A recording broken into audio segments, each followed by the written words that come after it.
guys realize A&M was going to win this one. Marcel Reed, he finishes with 439 yards, 3 touchdowns, 2 interceptions. Both those interceptions came in the first half. I love what Mike Elko had to say about the comeback. I'm paraphrasing here, but he was asked about the historic comeback and how great that was. And he said, well, that meant we had to play really bad at one point. And they did play really bad. The entire first half looked like they were sleepwalking, just as South Carolina looked like they were sleepwalking through the second half. I don't know what happened to Lenora Sellers and that South Carolina offense in the second half, but they couldn't get anything going. Lenora Sellers, I mean, the numbers were there, I guess. 246 yards, 2 touchdowns, 1 interception. But boy, 30-3 at halftime. Texas A&M comes back 31-30 to keep the undefeated streak alive, to keep the playoff push alive, to keep the SEC championship vibes high. At Texas A&M does what they have to do at home. Look, it's not always easy. We see it week in and week out, especially in the SEC. A win is a win, and a comeback win at home is really special, especially when you have the number 6 rated class in the 2026 cycle, the number 1 class in 2027. And Steve, there were top recruits on campus. You were just working the phone just now. What are some of the recruits saying that were at this game? Unbelievable win. Yeah, no, Texas A&M is in fantastic position with so many prospects that were on campus this afternoon for what was an epic come-from-behind victory, the biggest in program history, erasing that 30-3 deficit to win 31-30 in front of a frenzied crowd. So many of these recruits added to the atmosphere. A lot of this recruiting class ranked number 6 nationally was back on campus. Yeah. Guys like 4-star linebacker Tank King, who said it was the best environment he's been in of all the times he's been to Texas A&M. And he talked about look, you're going to hear a common theme, the culture, the way Mike Elko has turned this thing around. And this is a absolute stone's throw away from where this program was, what was inherited.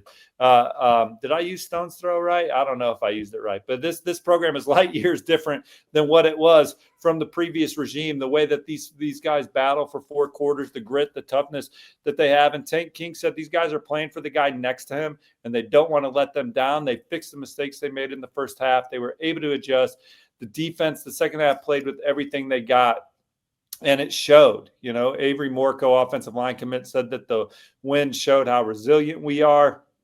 Madden Williams, 4-star receiver, said the Aggies don't give up. Coach Elko's changed the culture. It's a brotherhood and family, everybody playing for each other. Even down 4 touchdowns, they knew they still could win if they just kept playing. Aaron Gregory, one of the jewels of the class, a 4-star receiver from Georgia, he said, look, from the coaches to the players, as I get to know the players, some of them weren't really playing at their previous schools or limited play, and they're coming here killing it. It's like a culture of underdogs that have something to prove, and this is their year to do it. I hope we can keep it up for many years to come. That is the plan for Mike Elko and this coaching staff. Number 6 class in 2026, number 7 class in 2027. They had some 2026 targets on campus. 4-star edge KJ Ford was back. I think he's going to end up in Texas A&M's class based on the intel I'm hearing right now. Braylon Womack, I think the Aggies are making another push right now as we speak with Braylon Womack and his family. He's on an unofficial visit as they work to flip him from Auburn. How about 4-star receiver Jaden Warren, committed to Houston? He is a prized in-state recruit that they want to add.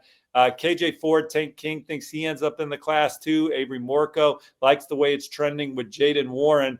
The day started off with a bang. I don't know if you mentioned it, Josh. I was on the phone talking with some people that spent some time in College Station. Raylon Henry committed, number 8 corner in the country out of Baltimore, St. Francis. He jumped into the fold for the Aggies. The Aggies have the number 4 class right now in 2027. A Rivals Prediction Machine forecast that I have, that colleague Sam Spiegelman also has, that I need to put it in. I'm actually going to put it in right here on the air. Jaquan Snell. I think he's going to end up at Texas A&M. I need to write this into my article. Yeah. So I'm going to need you to take the wheel for a second here before I give it right back, or before you give it back to me. But Jaquan, I got it. Snell, Josh. I want to talk a little Snell bit. is the number 3 safety in the Rivals rankings, number 5 in the Rivals industry.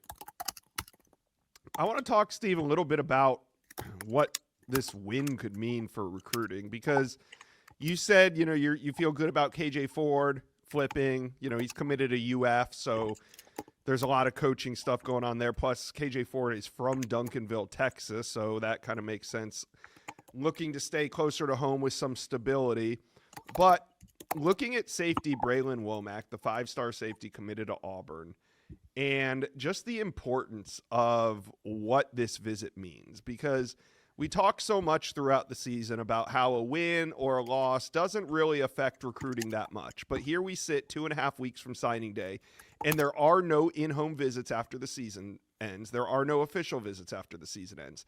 This will likely be the very last face-to-face with Braylon Womack and Texas A&M and Mike Elko. Now, if South Carolina wins this game, like you just said, Braylon Womack, they're making a push right now. That means Braylon Womack is in the locker room with the Aggie staff, with the Aggie players. If they lose this game, he probably gets in his car and goes home, or at least there's a very somber goodbye maybe an hour after the game. But instead, they win a thrilling game. And when we look back on this, if Braylon Womack flips, I mean, of course, there's multiple factors, but winning this game could go a long way for the Aggies in flipping Braylon Womack.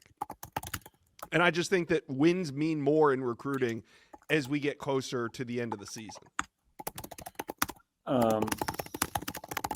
Steve's working on some things right now, so we're going to talk. I just think talks are promising right now with Braylon Womack. Now we'll see what happens. But look, Texas, this isn't a new relationship. Texas A&M prioritized him early, got him to campus a bunch. He knows it's a safety-driven defense. Look, you see safety blitzes in the second half that were completely disrupting South Carolina's offense and getting Lenoris Sellers and them off track, off his spot. That defense pitched a shutout in the second half. The safeties had as much to do with it as any position on the field. Mike Elko and his track record with safeties, Coach Ish, the relationship he has with guys and his track record of development and where this program's going, trajectory. Mike Elko, the 6-year extension being reported. I don't know, did our guys, Pete Nakos, report that or Brett McMurphy? But yeah, Nakos reported it before the game. Of course he did, a nuke bomb. But so look, the continuity of this coaching staff, knowing Mike Elko is going to be there for a long time. They're one win away from playing for an SEC championship. They've all but clinched a spot in the college football playoff, in my opinion, as they should get an easy win next Saturday. You take nothing for granted before they go into the Texas game. And if they're 11-1 to end the regular season, they're in. I don't see how you would leave Texas A&M out. So Braylon Womack, everything's there. It's about making him more comfortable with the idea of going to College Station this weekend, in my opinion. That was the big thing they needed to move on this visit. And we'll see ultimately if they were able to do that. But It's not like they've come in late. He knows how Texas A&M feels about him. He knows about that defense. He knows the players. Is he comfortable in College Station? We know he was comfortable on the plains at Auburn around that program where his sister plays softball. I want to circle back on some of those other 2027s now. Hold on. Before we go to 2027, and I'll let you get there before we get out of this segment, but before we go to 2027, we talked about Texas A&M sitting at number 6 overall in the 2026 rankings. How crazy could it get down the stretch? And could we possibly see Texas A&M at number 3 when the dust settles? And hear me out. You got Braylon Womack, 5-star safety. We feel good about KJ Ford, 4-star edge flipping from UF. But what about wide receiver Jace Matthews, the 5-star committed to Auburn? I know he wasn't at this game, but how crazy could the run get? What about number 1 athlete, 5-star Lamar Brown, committed to LSU? They don't have a head coach. Mm-hmm. I know the Aggies aren't favorites for all these guys, but they were in these recruitments at one point. Well, I think Jaden Warren is target numero uno down the stretch here at the wide receiver position to add to what they already have in the fold. They love him out of Iowa Colony. This is his second visit to campus. Now, Jace Matthews is a guy that there has been some dialogue with since Auburn, since the coaching change at Auburn, and maybe even a little bit before. But they've been on the gas with Warren all fall. They have not been on the gas with Jace Matthews. Lamar Brown, I think, is a long shot, but someone that they've always been in the middle of it for. So you'll continue conversing with him. Obviously, they sent him that elaborate birthday message from the football facility, and they'll shoot their shot. But I think it's going to be tough to flip him from LSU. But, we've seen crazier things happen. Ethan Booby Feaster, receiver committed to USC. He's another one where I think that Texas A&M and his camp continue to have some dialogue as well. He visited earlier in the fall. But I think Mike Elko and this coaching staff, general manager Derek Miller, all the assistant coaches, if they could close KJ Ford, Jaden Warren, and Braylon Womack, and you told them that would be it, I think they'd be ecstatic. And then you pivot to 2027, where you have you have a chance to finish with the number one class in America, and they're trending heavy for rivals. Number 3 safety Jaquan Snell right now, coming out of another visit for him to campus. All right. What a thrilling win for Aggie fans. Talk to me and Steve about, were you at the game? What did it feel like? And when did you know that the tide was turning and the Aggies were going to pull this one out? Talk to us. Comment section below.